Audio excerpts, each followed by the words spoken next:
Zap to the extreme, ladies and gentlemen, because today we are finally, and I really do mean this finally, we're actually going to be tackling the big one. The one that everybody, whenever they start talking about Chris, or for that matter, when they actually start talking about Chris's magnum opus, his gift to the world, it all starts right here with the Sonichu comics. And can you tell what that's supposed to be? Well, if you thought Sonichu, you would be correct.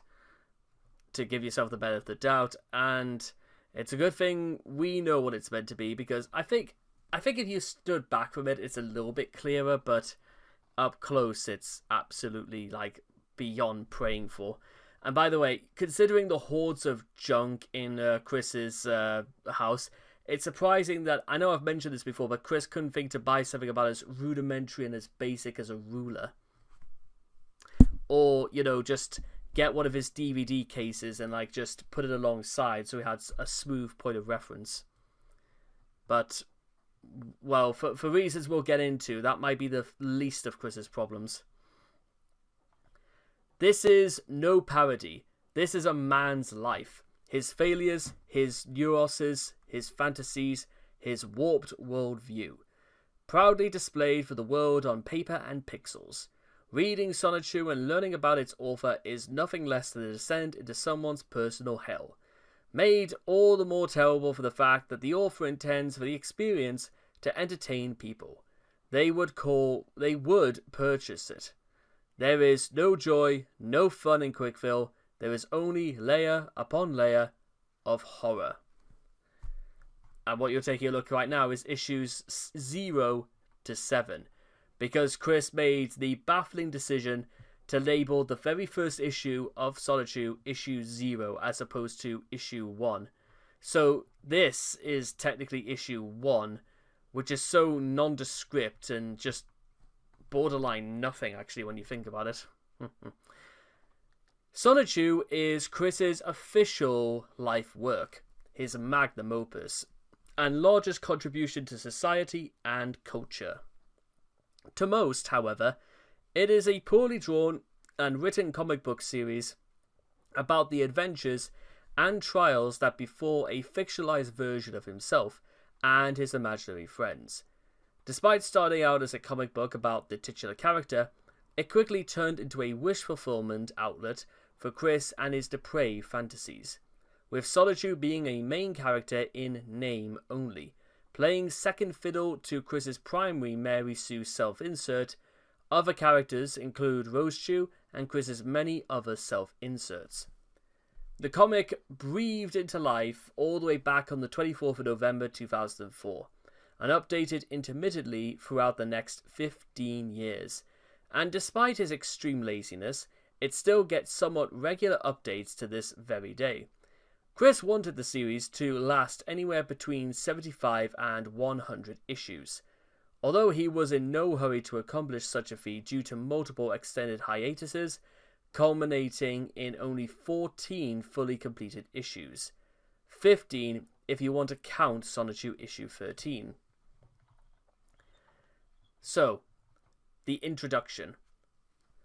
Chris first drew Sonichu in March of 2000, after being told that he could not use a copyrighted character on a class project, so he instead came up with a true and original character plagiarizing from two of his favorite video games, Sonic the Hedgehog and Pokemon.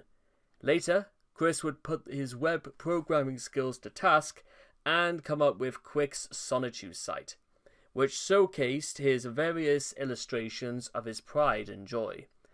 Over time, Chris would draw new characters in his own little universe that were more blatant rip-offs of the source material that he was inspired by, such as Rosechu and Blake. And so Chris began to put together a couple of simple single-page or two-page narratives for his growing cast of characters. For a while, many of these comics were actually focused on the adventures of these characters. Now that's surprising, with no references to the outside world. But over time, he would start to put himself into these comic strips. Dissatisfaction with his own life led to Chris using the comic as a coping mechanism to achieve a sense of wish fulfillment. Since he was, well, coming up with the story and nothing less, or even more, he could team up with his original creations and make things right in his idealized fantasy world. The inadvertent shattering of his heart from Sarah Hammer, along with the expulsion from English class and the confrontation with Mary Lee Walsh, provided the impetus for Chris to kickstart the comic series in full force, turning real-life figures that he encountered into citizens and villains for him and his OCs to interact with. The series initially served as a complement to his love quest, as a feeble attempt to link an accomplishment or boost his own self-worth to unsuspecting prey. After all, Sonichu is zapping to the extreme. He is Christian Weston Chandler's only son, and the first way past cooler electric hedgehog Pokemon. The comic series was originally hosted on the various incarnations of Chris's homepage, as seen in the Wikipedia archive. In 2013, he began to upload the comics as albums on his Facebook page, and he affirmed in 2015, when he picked up the comic again, that this would be the place to find new pages.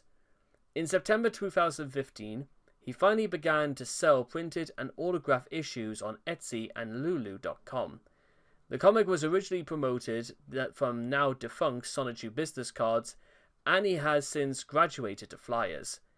Each new addition to the series proudly sports a "to be continued" disclaimer page. In fact, the comics are not updated with any regular frequency. In the 20 years since the character's creation, Chris has only managed to complete 15 issues, even though he has zero responsibilities and unlimited free time. Chris has claimed that in total, he plans to complete 50 to 100 issues in his lifetime, meaning that he's 15 to 30% of the way there. And even as we're saying this right now, Chris is at least 43 years of age. Chris, you might... sooner or later, time is going to start working against you, pal. Just saying. The Reader's Guide to Sonichu. My art speaks for me. The how-tos and the overviews. To start off, the comics don't appear to have a consistent numbering system in place, making it tricky to organize them. For example, the Sonichu series began with issue number 0 instead of number 1. Chris also decided to assign one of the books as issue 12-9, to avoid associating his Pony OC Nightstar with the number 13. So yes, that was Chris's way of working around it, because this just makes it look from issues 12 between 12 and 9 as opposed to 12.9, which is really what it should have been if Chris was gonna. Why would you do that at all, though? That's my question. The book itself was originally going to be issue 13, with Planet Dolan as the subject matter instead.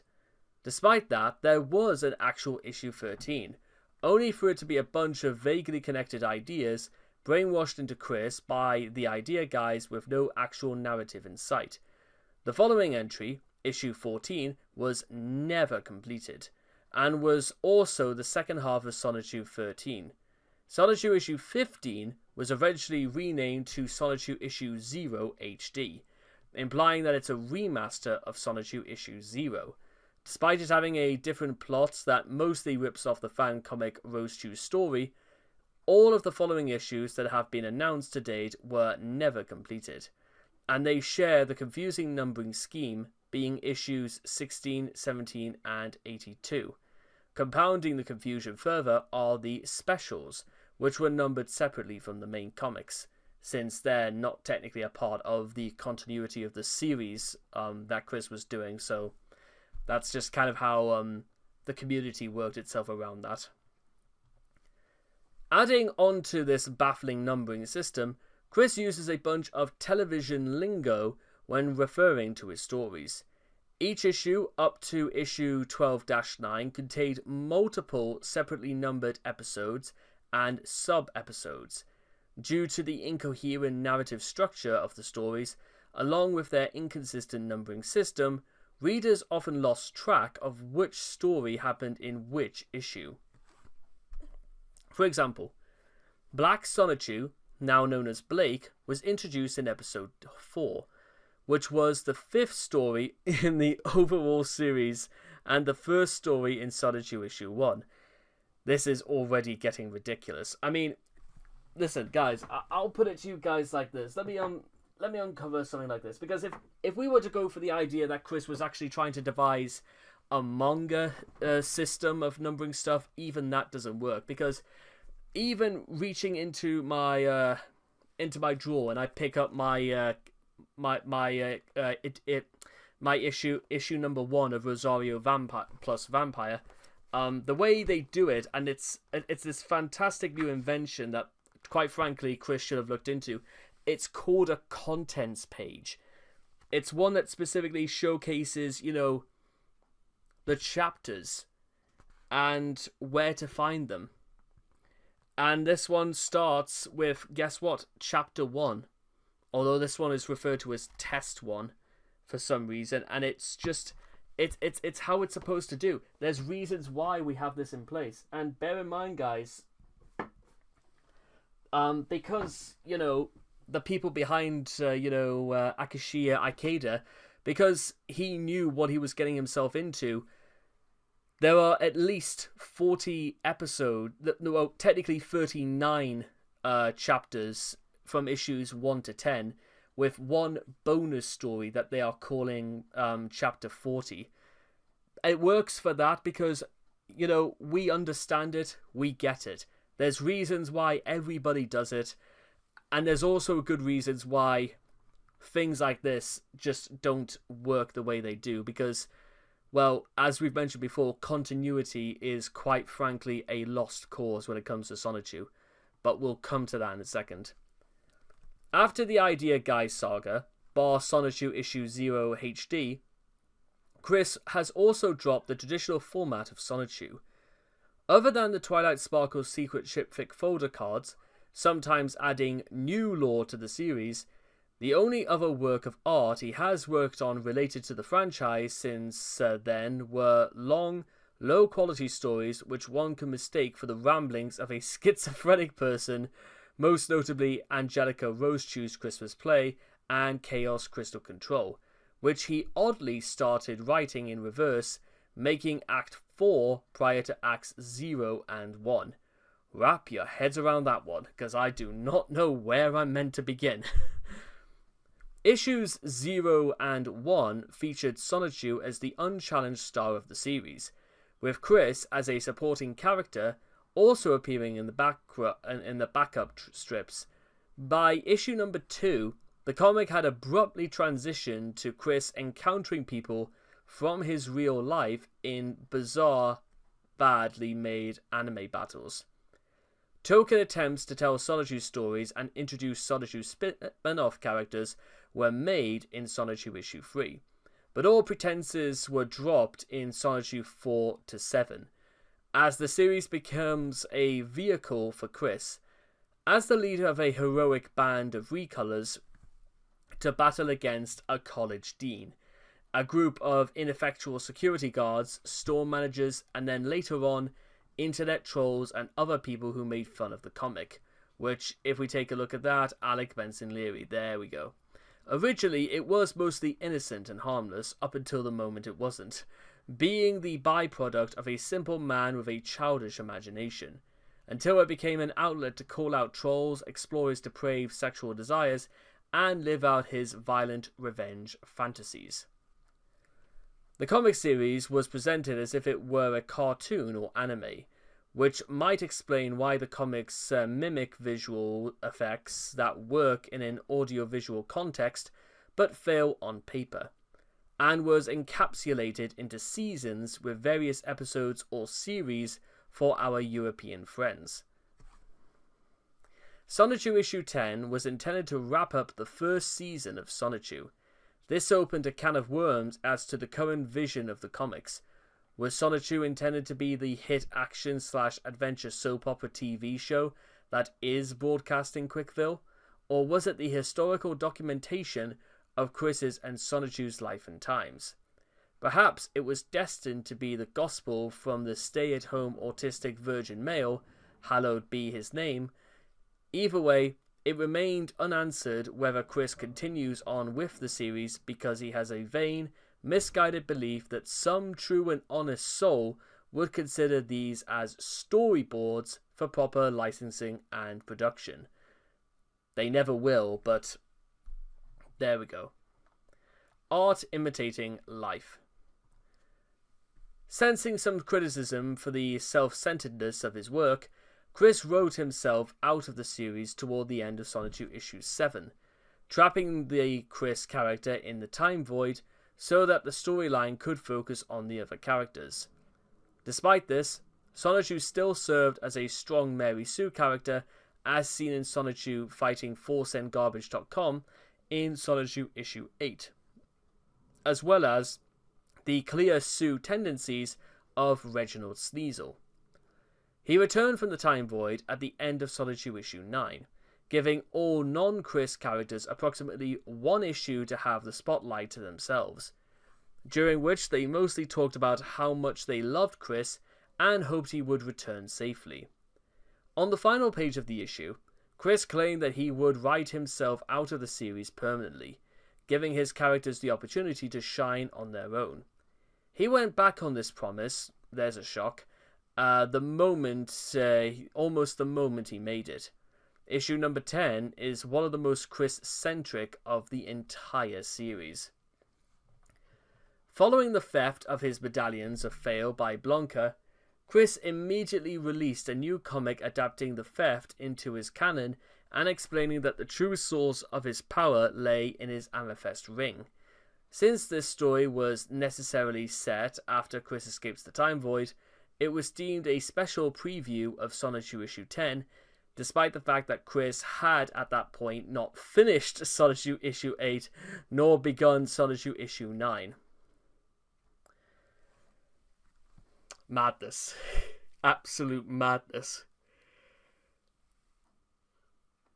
Chris started Sonichu issue 11 in December of 2009, and then completed Sonichu issue 10 in February of 2010. He produced a revised ending to issue number 10 in October of 2010, and after a long, inspirationless lull, he begun churning out new pages of Sonichu issue 11 in September of 2015. Good lord. You would have thought by that point Chris would have come up with something excellent. Of course, we know that's not going to happen anytime soon. Hiatuses.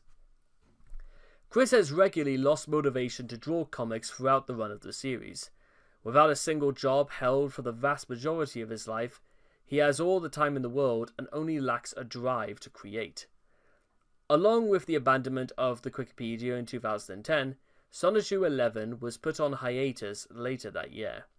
Chris claimed that the trolls drained his creativity and scared him away from drawing any more Sonichu. I have not ended Sonichu.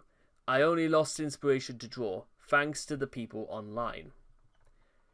After 5 years of Chris sporadically mentioning the possibility of continuing the comic, on the 4th of September 2015, he finally added new content to Sonichu. 11 new pages were added to Sonichu issue 11 that day. He said that new pages would be added maybe every other week. 27 pages were uploaded in 2015, but these updates were not to last. No new pages were uploaded in 2016. Chris claimed that ADD and dementia were responsible for his inactivity. Can you spell something, guys? I could smell a bullshit answer, but I can't actually see one. Am I missing something, or do you think that's just what we have going on? In June of 2017, Chris began making regular updates to the comic again, completing Sonichu issue 11 that month and Sonichu issue 12 in October. Chris initially announced that Sonichu issue 13 would be an unofficial crossover with Planet Dolan, but was scrapped after he had a falling out with Doobie Doo over. In its place, Chris announced Sonichu issue 12-9. 12-9 would be based around My Little Pony and feature a new self-insert of his, revolving almost entirely around ponies. So if you are a fan of that sort of thing, then it's probably up your alley. If you're not, sorry pal, but you are completely shit out of luck. Partway through the development of 12-9, Chris's work on the comic broke down. Before 12-9 had been complete, Chris began working on issue 14, which was to return the normal Sonichu setting. He soon spilled paint on the first few unfinished pages and sold them on eBay for a quick buck, presumably scrapping his work once again. Chris apparently still intended to complete issue 14, as he announced Sonichu issue 15. The comic was intended as a remake/reboot of the early issues. This was declared derailed after Chris found the fan comic Roseshoe Story, which he began to plagiarize instead of making an original story for issue 15. Yep, Chris really was becoming that lazy that he just decided to rip off somebody's story for Sonichu. Yeah, that I must admit, like, that's like either a Rob Liefeld or a Brodsky level of laziness, if ever there was one. Or what was that one Marvel writer, artist who was infamous for just tracing other people's art? It'll come to me eventually, I reckon. Sonichu issue 15 was put on hold when communication with the Idea Guys began. These trolls made Chris illustrate their own narrative, which heavily focused on the politically incorrect retcons and generally horrible, unfunny things. Several pages were leaked in January of 2018 by Kiwi Farms users in contact with the Idea Guys, after months without updates. Chris revealed in May 2018, when he had continued to work on issue 16, but was hesitant to release the newly finished comic now that he realized that the Idea Guys had such an influence on it. Sonichu issue 16 was sent to Patreon supporters in fall of that year. On the 26th of June 2019, Chris uploaded 8 new pages for a new issue of Sonichu designed to be a sequel to Sonichu issue 16. 2 days later, in a Patreon post, he would renumber issues 14, 15, and 16, with 14 would be moved to 16, and 16 would be renamed The Awakening of a CPU, aka The Idea Guy Corruptions, later again renamed to issue 13, and the new issue would be numbered issue 14. So 14 became 16, 16 became 13, and 13 became 14 again. Are you with us still? Sonichu issue 17 was later revealed to exist, but only its cover art has been seen. It appears to be influenced by the Idea Guys after his stint in jail. The cover for Sonichu issue 82 was also uploaded on Chris's DeviantArt. Issues 14, 15, 16, and 17 are incomplete. Sonichu issue 14 was dropped after the Idea Guys lost power. Sonichu 16, or rather its few brown painted covered pages, were sold on eBay, and issues 17 and 82 were never past the cover. Out of all of them, only Sonichu issue 15, renamed Sonichu 0 HD, continued having work done on it, progressing very slowly, mainly being coloured in during some of Chris's live streams. Chris doesn't even do those anymore, it would seem.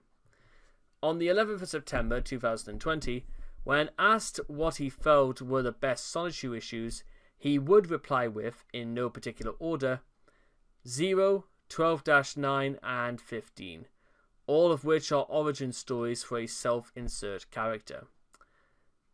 Technically, all the issues are self-inserts when you think about it, but let's not get bogged down with how unoriginal Chris is. we are now going to see what its Sonichu comic is like in real time. Like all people, Chris was at his most productive when he was motivated. The unfortunate truth is that much of Chris's motivation in early years came from trolls and being trolled. He has created hundreds of videos under the influence of trolls. The same could be said for the Sonichu comics. While Chris claims that the stress from the trolls prevented him from writing comics, the opposite is likely true. Sonichu issues 8 through 10 were all created during the classic trolling era, and they happen to be some of the longest comics Chris has ever made, each one around 100 pages long compared to the usual 50 or so page length for the Sonichu comics. After those, Sonichu issue 11 was finished 8 years after it was started, with no content in it relating to the trolls. Much of the content in issue 12-9 is inspired by Jessica Quinn and the Idea Guys, who ostensibly began their mind games with Chris in order to get him to work on his comic more frequently, all of whom are trolls. The Idea Guys were even able to force an entire issue out of Chris on their own, due in no small part to their emotional manipulation and extortion of him. The only outlier of a comic post-classic trolling era is Sonichu issue 12, which was finished in a half a year and had nothing to do with trolls. Chris's motivation to create issue 12 stemmed from his burgeoning relationship with the LGBT community. Simply put, Chris had no real reason to be writing and illustrating new Sonichu comics, which quite bluntly have always been an exercise in boosting his self-esteem rather than in creating a coherent narrative for his own characters. The relative innocence of the original Sonichu comics before the trolling has long since been lost, and Chris has generally been less productive on a creative level than since the ousting of the Idea Guys. A lack of long-term relationships has left Chris's motivation for art stagnant. While his delusions festered, while it was not impossible for Chris to complete any of his unfinished Sonichu comics, it was unlikely he would do so without making a change in his life. And anyone that they should be that change in his life would quickly learn that trolling Chris is a bad idea. Now, with that being said, after considerable time on the back burner, Chris revealed in 2023 that Sonichu issue 0 HD, formerly known as Sonichu issue 15, was still in the works, and in April of the following year, he announced on his Twitter that he has indeed returned to working on his magnum opus. Whether he slips back into his old ways, updating at his own pace, delays production, or stops outright yet again because of any external factors, remains to be seen. Now, what you're going to be seeing right here, guys, is the actual canon of Sonichu itself, which includes the releases of the issues and the summaries of each plots. And you can already see where things already gets a little bit confusing because there are sub-episodes in them. There are what they call classic Sonichu strips inspired by real events, and at some point next year we will be talking about the comics themselves. But for those, I think the most interesting side of all of these for now is the start and end date for productions. For you see, Sonichu issue 0 began production on the 3rd of January of 2024 and was completed 14 months later. Whilst Sonichu issue 1 began production on the 31st of March and was completed on the 18th of April of that same year. Not bad. And then Sonichu issue 2, 24th of April to the 3rd of May was when it was finished. However, then we start to see Sonichu issue 3, which began on the 20th of June, and roughly half a year later, Chris finally finished the issue in 2006. Meanwhile, Sonichu issue 4 comes out with being started in March and ending in September of the following year. Although whether or not this the precise date is claimed to be unknown. So anyway, before November 2nd is what it seems to give. Sonichu issue 5. Only about 2 months to actually finish this one. But I think this is also around about the same time when Chris was starting to incorporate larger walls of text into his comics, so it probably saved a little bit of wear and tear on, you know, markers and stuff like that for his art style. Then, Sonichu issue 6 also took about 6 months to do, and the front cover is half, not even done. Sonichu issue 7, once again about a year and a half to finish. Then Sonichu issue 8, about 6 months, and then a revised version of it came 10 years later. Well, 10.5 years later, I should say. Issue 9 took pretty much just over a whole year to do. Then we get into issue 10, and look at this. Begun work 15th of September 2008, completed on the 25th of February, the day after Chris's 28th birthday in 2010. It took him, again, another year and a half to do that. And then was when we get the big hiatus, as it was incomplete until pretty much halfway into the year of 2017. Then we move into issue 12, which surprisingly didn't take that much longer. Then 12-9 also took about just under a year to do. The Awakening of the CPU took about just under a year again. Issue 14 not completed. 0 HD not completed. 16 seemingly abandoned. Issue 17 is just the cover. Issue 82 is just the cover. Whilst the special editions are, well, as we say, these are the Sonichu specials. The only real thing to note is that the only thing that came out of these was just things that were inspired by trolls and just ways Chris was trying to manipulate people to feeling better about himself. So then we get into the blurry aspect of the approved fan fictions, which I think we'll do yet next time, because this was not specifically talking about the fan fictions. It's more specifically talking about the actual comic itself. Now, I'll just say for the record before we actually go, one thing I do always find fascinating when it comes to the history of the comics is that for whatever reason,